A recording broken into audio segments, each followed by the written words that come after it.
Good afternoon. My name is Atli, and for the past 2 months I've been managing research projects at Matorka. Matorka is an innovative food production company that has based a considerable part of its production on the use of geothermal water. Now I'm going to give you a short introduction of our project, Green Geothermal Growth, and hopefully we'll be able to have some discussions afterwards. The aim of the project was to implement profitable, sustainable, land-based warm water aquaculture in Iceland, utilizing local resources. The main objectives were to find opportunities to utilize geothermal water and wastewater from geothermal power plants to establish a whole new industry in warm water aquaculture, forming new species for mass production and export. The 3 work packages of the project were development and design of polyculture utilizing geothermal water, integration of aquaponics, and production of Mycoprotein. I will discuss these work packages in greater detail as we proceed through this presentation. Why did we start this project? There were and are many good reasons for that. Due to the increasing number of people in the world, food production needs to be doubled in the next few decades. One way to increase food production is polyculture of plants, algae, and animals, where waste is minimized and water conserved. As fresh food is 70 to 90% water, water shortage has a strong effect on food production in the world. By implementing recirculating aquaculture systems, polyculture and aquaponics, we are contributing to the development of production systems that conserve water. Fishing of wild stocks will not increase in the foreseeable future, and aquaculture is therefore the only way to increase the availability of fish on the market. Food production in the world is largely dependent on fossil fuels. In this project, we focused on developing food production systems that are to a large extent independent of fossil fuels. In Iceland, we have unique conditions for food production due to the ample availability of both fresh and geothermal water and cheap electricity. Finding ways to use sustainable sources of geothermal water to increase production on aquaculture farms is an important goal.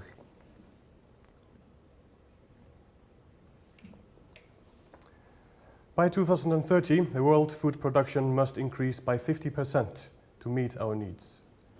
One economically feasible way to increase food production is to recycle organic waste materials.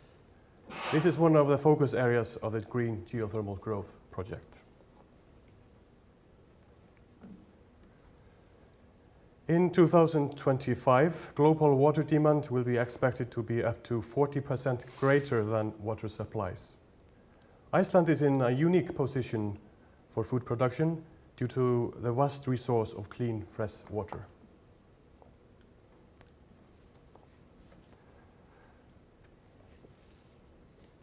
Fishing of wild stock is not expected to increase in the next few decades.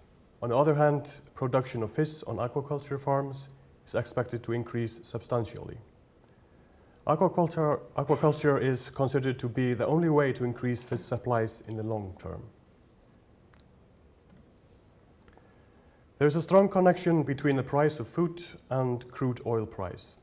This emphasizes the importance of food production that's independent on fossil fuels and uses renewable sources of energy, such as geothermal water. Again, Iceland is in a unique position to use renewable energy sources for food production.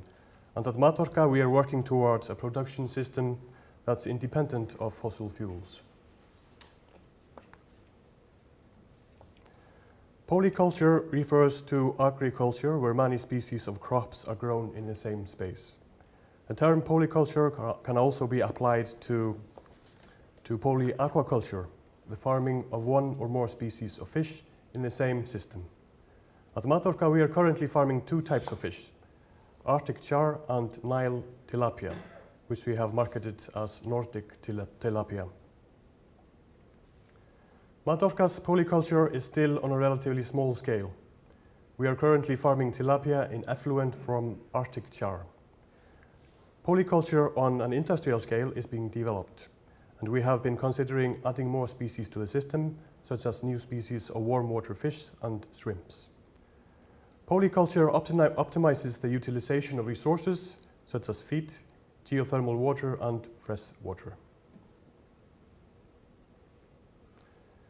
Iceland has a great advantage over its competitors due to large resources of both geothermal and fresh water. Geothermal water plays an important role in polyculture. It enables good control over water temperature to maximize growth of warm water species, such as tilapia. Tilapia lives at optimum temperatures of 28 to 30 degrees Celsius and can easily be farmed in polyculture systems by adding warm geothermal water. Polyculture can be further integrated into sustainable systems, including aquaponics, algaculture, and fungi production. Warm water aquaculture is very important with regard to future food production due to the fast growth of warm water species. Warm water species such as tilapia are growing to market size within 7 to 9 months compared to 18 to 24 months for Arctic char. Aquaponics is a food production system that combines conventional aquaculture with hydroponics, which is a practice of growing plants in water without soil. Utilization of nutrient-rich effluents from aquaculture is ideal for hydroponics, minimizing the need for fertilizer and cleaning the effluent in the process. Once the water has been cleaned by the plants, it can be recirculated to the fish. This is similar to a natural cycle and minimizes the environmental impact of fish farms. The bottleneck for the production capacity of land-based aquaculture is most often the environmental impact of the effluent water. Aquaponics, if it turns out to be economically viable, could therefore become a breakthrough for land-based aquaculture stations and also provides opportunities for more local food production. That means less transport, increased food security, and in summary, increased sustainability. There are 3 main aquaponics production methods: a nutrient film technique, grow beds, and floating rafts. Based on the results from this project, a pilot aquaponics station has been designed and built in Fellsmúli, South Iceland. We did several experiments using the nutrient film technique to cultivate lettuce, basil, and mint in effluent water from tilapia. We had a system based on 70% recirculation of water, and the effluent was successfully used for hydroponics. In the nutrient film technique, a thin layer of water is flowing in plastic pipes, approximately 10 to 15 centimeters in diameter. The plants are grown in pots that are placed in holes made in the plastic pipes so that they can reach the water and the nutrients. This system is suitable for salad, herbs, and other small plants. Using effluent from aquaculture for the cultivation of vegetables and herbs is not the only option. Nutrient-rich effluent can also be used for algaculture, the production of microalgae for protein and/or oil. We did some basic experiments with algaculture in our pilot station using the species Nannochloris oculata, and we are currently focusing on implementing algaculture into our production system rather than hydroponics. Algaculture can be an economically viable option, especially in the effluent from warm water aquaculture. When it comes to algaculture, the use of geothermal water plays an important role, and the cultivation of algae is likely to be more cost-effective than hydroponics. Microalgae can be used to produce protein and omega-3 fatty acids, which can be used for fish feed or human supplements.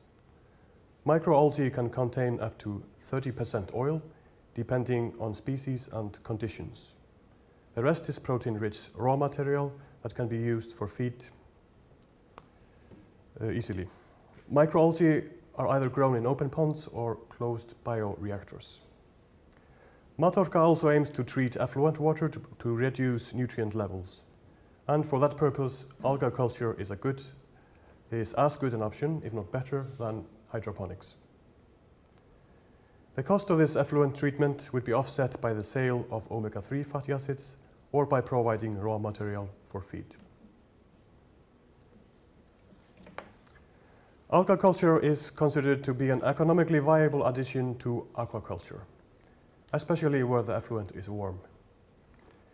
In Matorka's pilot unit and on our planned industrial-scale aquaculture farm, nutrient-rich warm water will flow from the tilapia tanks into closed bioreactors, where algae cultivation will take place. The system will be similar to the one on the diagram, except at this stage we won't be focusing on hydroponics or recirculation of water. The market for omega-3 fatty acids has been increasing, and the rise in demand is expected to continue in the future. This makes the production of omega-3 from algae an especially feasible option. The global market of omega-3 fatty acids is about 1 million tons. A total of 80% of the global omega-3 production is for fish feed, but consumer market is increasing by 15% per year. There is growing public awareness of some serious environmental issues concerning fish farming. The use of wild fish as an ingredient in fish feeds is a big problem, and Matorka is already experimenting with alternate feed sources, such as algae. Matorka is currently focusing on production of algae as raw material for feed production, as well as farming of soldier fly larvae using cuttings from fish processing.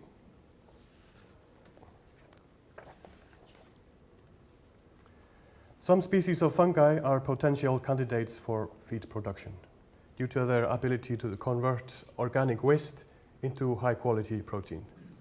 We have been studying a particular species of fungus, Fusarium venenatum, which is very rich in protein. Test production of this species of fungus and feed experiments have given interesting results, and we'll continue looking into possibilities of using it as feed. This species is used commercially to produce high-quality protein for human consumption, popular among vegetarians. If its production turns out to be economically viable, it could also be used as fish feed. Mycoprotein production was commercialized in the UK in 1985 under the brand name Quorn and was used as meat substitute in foods. It is produced by continuous aerobic fermentation of food-grade carbohydrate substrates. And in hydroponics, there is a possibility of, in large-scale hydroponics, there's a possibility of using waste plant material to produce this kind of fungus. The main achievements of the project were the development and design of the Green Circle unit.